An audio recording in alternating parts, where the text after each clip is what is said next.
let's look at how that would affect a lot of things when it comes to real estate with the AI job losses. So you're going to have less income stability. And so banks are going to tighten lending because that's just traditionally what they do. We saw this in '08. That's funny. Everyone always says, if I was in '08, I would just buy a house, because the prices crashed. And it was so hard to get lending in '08. You had to have, more down. You had to have tighter credit restrictions, all these things. So a lot of people that wanted to buy couldn't buy, right? And that's why kind of cash was king back then. But now, if we start to see a lot of AI job losses, banks are going to tighten, and they might even tighten more than they are now, and for certain industries, right? So if you're an industry that's being heavily taken over by AI, they might see more risk in your position, and then that could work against you. Well, I think you just got to go back to take a look at what a bank looks at, right? They're going to look at your W-2 if you have one, and if you don't have one, they want to know exactly where all the money comes from and why and all that kind of stuff. And if you've been displaced, getting credit is going to be extremely difficult. So all that's going to make its way, obviously. Okay, it's going to be harder to buy a new car. It's going to be harder to rent. It's going to be harder to buy anything, obviously. Unfortunately, I think the credit card companies are going to prey on this category. If you're a homeowner in that scenario, you're going to have to look at your cash position, and you might be in a situation where you're going to actually have to sell, get your equity out of your home, or hopefully you've got some savings to weather the storm, because the job market right now is difficult already. And I think that a lot of the businesses are in a position where they're saying, how can I do more with my existing staff using AI? So even though there's the news, obviously you see these job cuts due to AI. Certainly that's happening.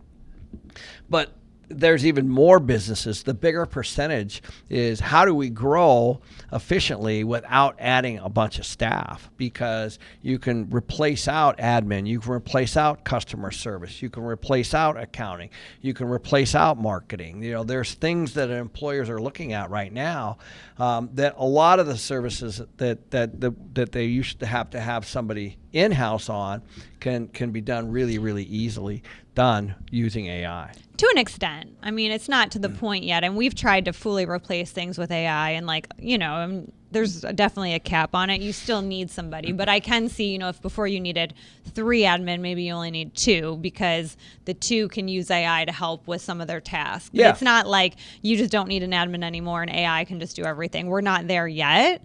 I'm not saying we're not going to be, but, everyone's really split on this. Some people say in the next year we'll be there, and other people say, it's going to take 10 years to get there. And I've heard very smart people on both sides of the equation talk about that. But I think, the big thing is that, there's going to be this shift, and people, if you lose your job and then you want to go buy a house and you've only worked at your new job 6 months, good luck. You know what I mean? They look for job security. They look that you've been at your job for a while. They want to see that in your tax returns, and they want to see that in your W-2s. So it does get complicated, if you're switching jobs or losing jobs, or you have a gap in employment. That's really bad for the bank, and they won't, they are not going to want to lend to you. So there's some structure to this where, if you're debating buying a house, you might want to buy one before you lose your job and your credit is more analyzed, right? You could see it both ways, but it's not like, oh, I'm just going to, keep waiting, and then my circumstance is going to stay the same, because the banks are going to tighten lending if this were to happen. Well, it just goes back to the very 2 basic things: debt and income. What's your debt to income, period?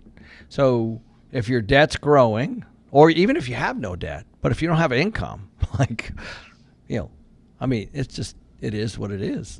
So this is where it's all heading. And if your debt goes up and your income then becomes subsidized through, state, federal, whatever programs, potentially, like stimmy checks, what happens is, obviously, that's going to be harder for you to finance something.